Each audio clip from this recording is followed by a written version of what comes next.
Howdy, howdy. This is Richard Hay, and I'm here with Jody Badum, my co-author of the book Texas 42 Zero to Hero. And we're going to talk a little bit about that book. So Jody, perhaps you can start out with a little bit of like some of your trophies that you've won. Swivel. Yes. Yes. That's it. Yes, indeed. I love 42. I learned 42, unlike probably anyone else or very few people. I learned it at a very young age. I mean, I played being the oldest grandson in my family. I learned 42 at the age of 8 years old. Now, there are a lot of people that learn 42 at the age of... And this was in... Corpus Christi. Corpus Christi. I only played 42 when I visited my grandparents and my extended family. When you were 8? When I was 8, and those Thanksgivings had 50 people. Playing 42. Playing 42. And the family had a wide range of players. Most were just like the average player, but Granddad was different. Granddad was a chess master, and he was a tournament bridge player. Okay. So his level of 42 was way higher than the other family members. Right. And I was his first grandson. Right. And so learning at a very, very young age and seeing his name was Moore? He was, yes, Jack Dorman Moore. Jack Dorman Moore. Moore.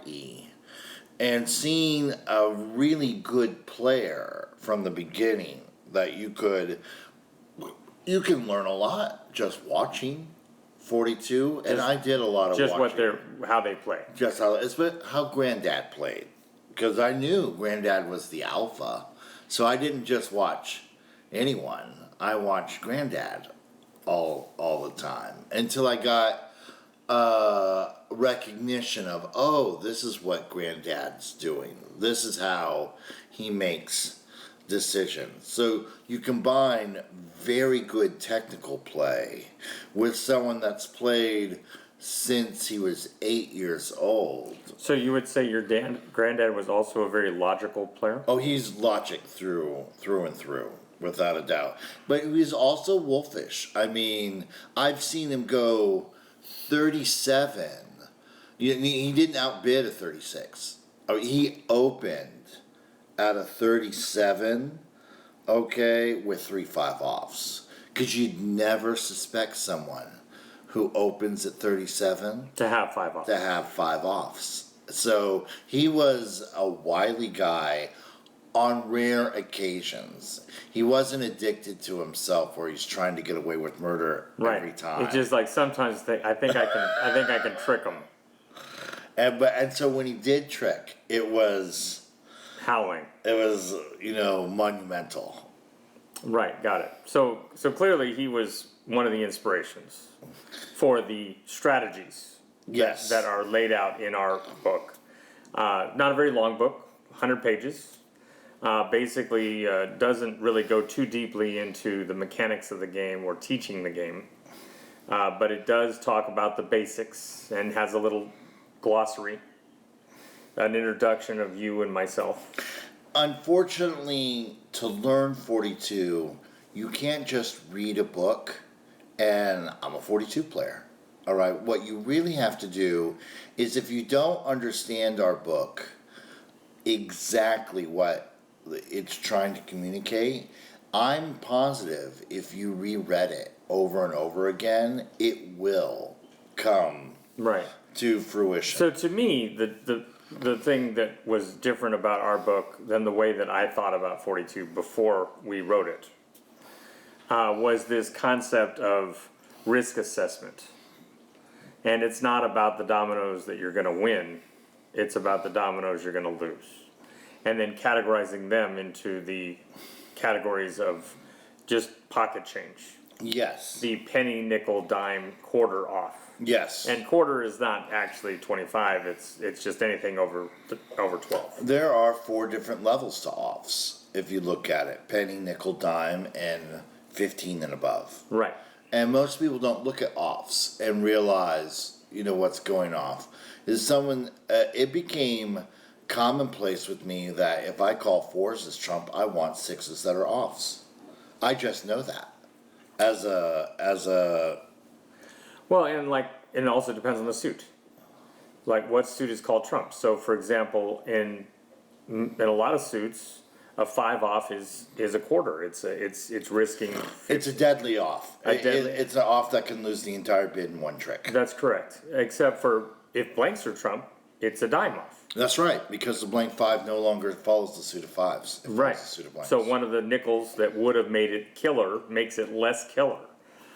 So maybe now you can bid 30 or 31 and it's a little safer because, and I've seen, Christy Jarvis do this where she'll have 5 blanks and 2 5 offs. And she'll go 30 because she knows she can only lose the double 5 one time. That's correct.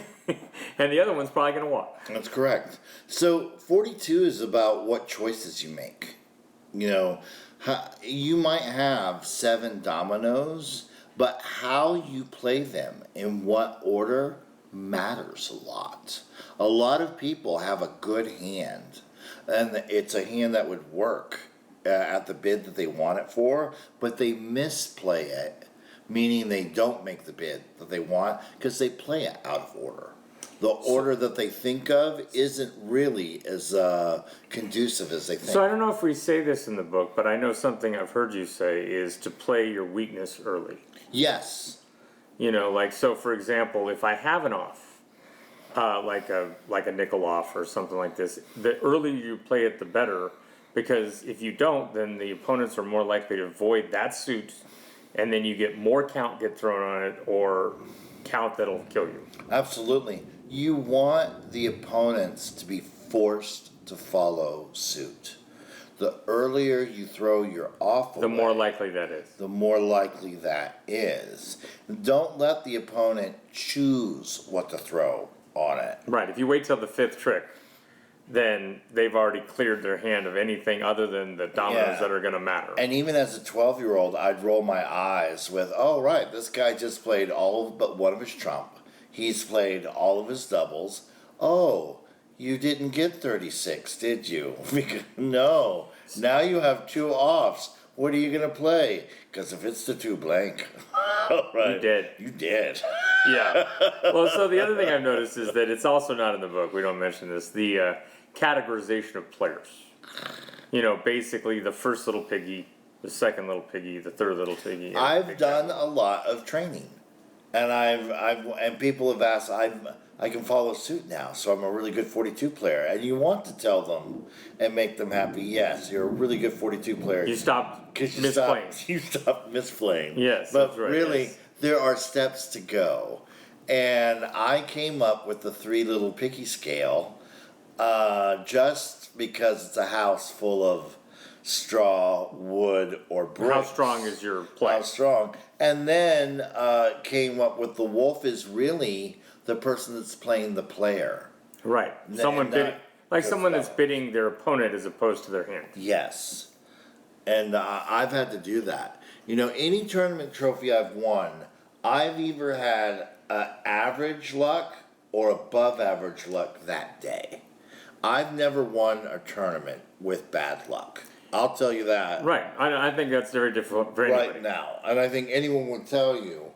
But in the blue corner, undefeated distribution. But it surprises me when people are behind me and they watch me play. Like when I was behind Granddad and I watched him play. Yes. I'll turn over and I go, did you see anything that surprised you?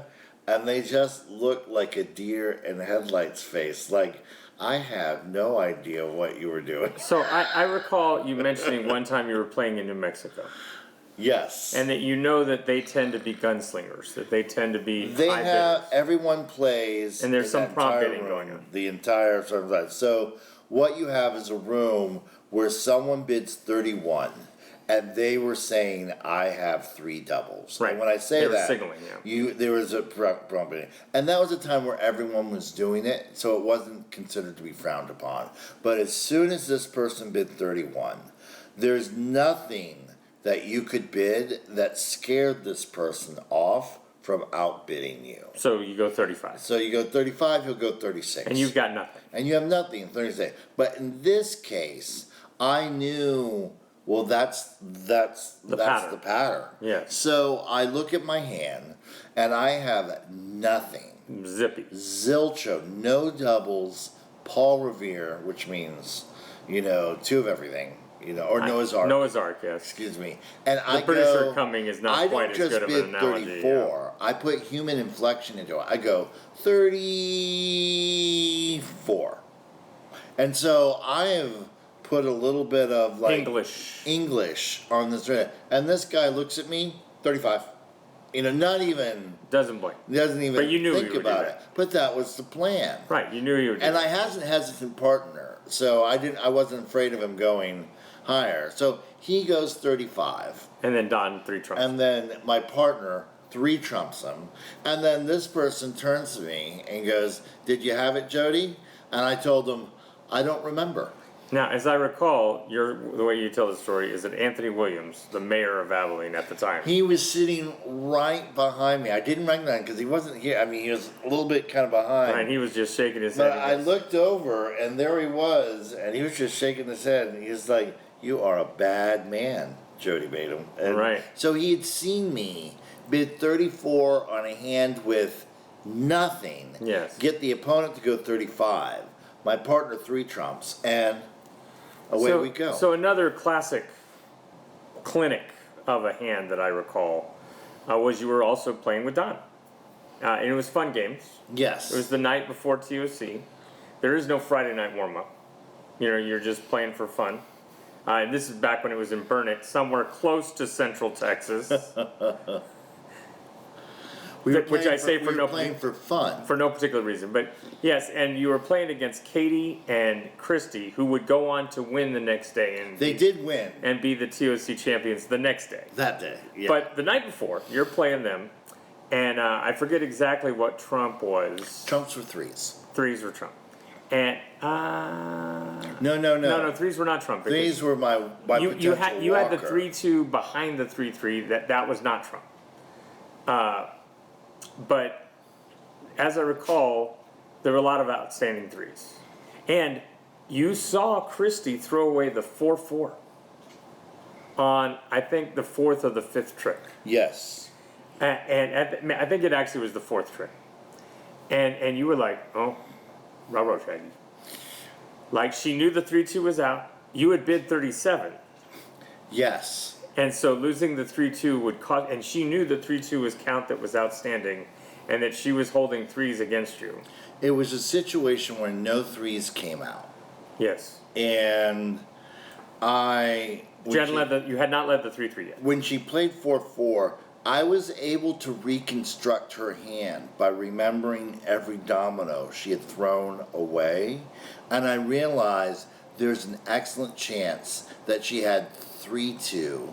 And based on what I thought her trump was, no, she had 3-4 and 3-1 and 3-1. Yes, and is because 4s were a trump, right? And she had bid 36. I see. And if you threw the 3-3, she would duck it, and she'd then play she would 3-1, and then she'd have the high And then 3. when I tried to do 3-2s, she'd play 4-3.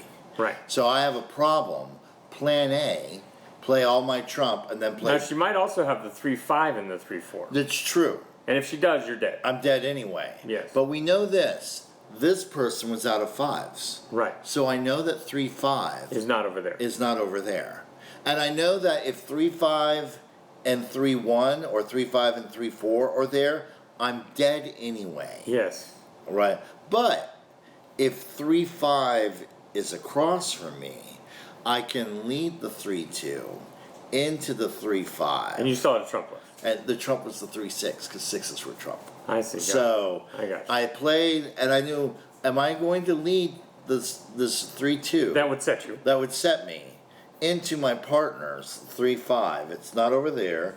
If it's over there, I'm dead anyway. It's 50-50. And it took me a while, but what was happening is that game, I felt really good till she threw 4-4 away. Right. And when she threw 4-4 away, I froze. Because I'm not seeing any threes, and that's looked like what I would do to set someone that was trying to walk threes. And I knew they were capable of doing it. Yes. So I went to a plan B that I didn't have when I started the game. Yes. I led 3-2 right. to the 5-3 of my partner. And then I had trump and a double. Then you trump back in and you win, yeah. Now, and I was sitting catty corner and watching the whole thing from the sideline. And I just thought that whole thing by both you and Christy was a clinic in analytical 42. I imagine you were like, she's got him. She's got him. Right. You saw what I had. But then I saw you say, she's got me. Yeah. I can't. It's like, he knows. Yeah. You know. She knows I know. He knows I know she knows. Oh no. Right. And what do you do? And right. it took me a while. Yeah, it took you like a solid minute before you played the 3-2. I'm actually, the hand I was most happy with, you and I were partners. And this person, I'm trying to set his 35 or 36. It was Kenneth, I think, and Alan. Yes. And I'm trump in. Okay, we already had a nickel. And we already had a nickel. And I blast the double blank. And you bid 31. And he trumps it. Yes. And the 5 blank doesn't come out, and the 5 blank doesn't come out. So I realized, well, if I don't have the 5 blank, he trumps it. The part didn't give it, 5 blank is there. Yes. And I made a note, and I looked, and I went, that's enough count for us to set. If we win that 5 blank, we will set them. Yes. I made a mental note. And that's why it's so important to know where you are, how much count that you won. And then he plays his last trump. And then I realized, oh no. It's his last trump, and he's got 2 dominoes left. I had 5-5. And a low 6 and 6-5. A low 6 and 6-5. And I went, do I throw him the 5-5 and try to keep 2 6s? Because he's got the double 6 and a 6 underneath, and if so, I'll win this 5 blank. I did not like throwing that 5-5 away. Right. But I knew this, he didn't have a 5. The 5 blank. Yes. Okay, that wasn't because he trumped it. Because he had trumped the double blank. The double blank. And I went, okay, let's throw away the 5-5. Let's keep the 6-5 and a low 6 and see what happens. And surely he played double 6, then he played 6-2, I think. And I was like, nope, here's my low 6. No, I have 6-5. Your 5 blank came on that, and we set them. Yeah. That throwing away the 5-5 is hard. Yeah, new players never do that. Yeah. That's not a first picky move. That is not a first That's what I'd say. I don't think that's even a second picky move. No, I think that's at least third piggy or that's wolf. At least third piggy or wolf. Right. And Kenneth and Alan are exceptionally good players. For sure. They've won TOC, they've won. Why do you love 42? Why do I love 42? Yeah. So, I would say, obviously in the book I explained that I was a freshman at Texas A&M before I'd ever even heard of the game. They lined us up on the wall, early when I just got there, a few weeks in. And they asked us, who wants to buy Aggie band dominoes for $20? Which in 1989 was real money. No joke. Yeah, like 50 now. Anyway, so they said, who wants to buy Aggie band dominoes for $20? And I said, what for? And they said, to play 42. And I said, what's that? And here we are.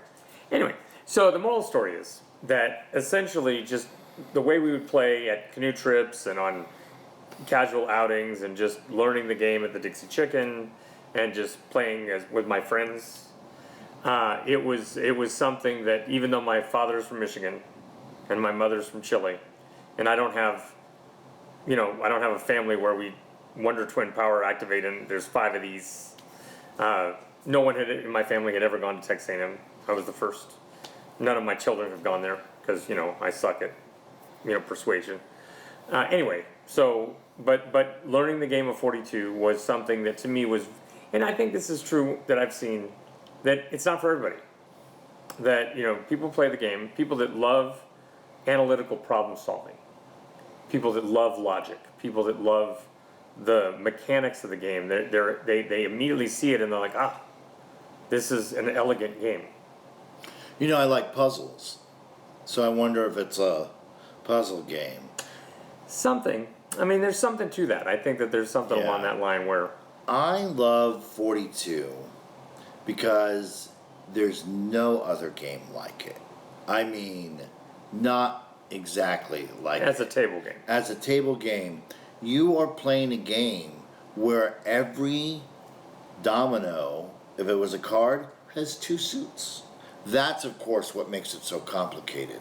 No other game that I have looked has the mechanism that the card has two suits. Right, in this case, dominoes. And in this case, dominoes. So, but unlike chess or bridge, you don't have a new person can beat, a skilled opponent. But they can in 42. But they can in 42 because there's enough luck that's built into the game. Yes, luck of the draw. That luck will beat skill in 42. I've seen it happen. In fact, that's why you don't gamble with it unless you're, someone that gambles with everything. But so you don't gamble with it. It's a perfect family game. I think 42 is a little bit too analytical for some people. Oh yeah, my daughter's like, just tell me what dominoes because play, of Dad. the two suit thing. Well, because of the math and the other stuff. But it's a perfect, game for a lifetime where you can actually see something like, oh, I haven't seen that in 25 years. Right. How am I gonna play that hand? Right, and there's some hands that are just statistically just super unlikely, like drawing all 7 doubles. Right, which I've never done. Right, in 40 years. In 40 years. Even fun games or whatever. Never, right. Or drawing all the same suits. 6, I'm there, but I've never drawn all the same suit either. Wow. And those are really statistically unlikely hands. I mean, every now and then I'll see someone... I think it's like 1 in 2 million. It's really low. I mean, I've seen a couple of times where online someone posts a picture of, hey, I got all 7 1s, or I got all 7 3s, or whatever. So I'm a good player in a lot of games. I mean, I play chess. I played everything when I was younger. I played Uno. I played Crazy Eights. I played Canasta. You won the UT League of air hockey. Yes. I've also shot pool. You're not competitive at all. No. It's not a competition. Not a single trophy in here. I won. But I am a very competitive person because I was runt of the litter. Right.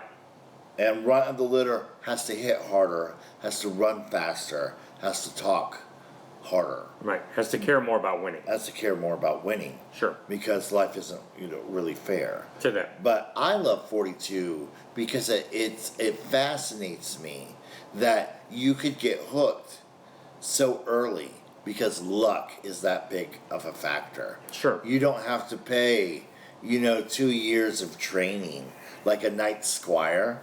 Okay, bam. You and I in that tournament, and Bren beat both of us. Yes. How old was she? 7. 7. Right. In fact, you owe me a beer or something. Because the story of the morning was that she beat you 8-2. That's true. And everyone was like, hey, did you see the kid bit Jody? But then they stopped saying that whenever she beat me later. Right. Right. So then it's like, well, thanks, Rich. Right. And then they just, then Daryl just immediately started calling the Hay Slayer. Thanks, Daryl. Whenever it was my partner, Johnny Dominoes, that kept bidding 34 and then getting 3 trumps. What other game do you know of, all right, where that could happen? That could happen? Yeah, you're right. And you throw in a little Texas tradition. Sure. It's a great way to bond with some families that have played. Well, and I think that's why people love that story, too. Because anybody can beat anybody. Yes. That I can just have fallen off the turnip truck and I can beat a state champion. Bam. No, I was not a state champion. But the Google engineer loses to the 7-year-old savant. That story plays. Anyway, so that's about all I had. And do you have anything else to add about our book, or just that you could find it on Amazon? It's a good book It's Texas 42 with no space. So sometimes it's difficult to find.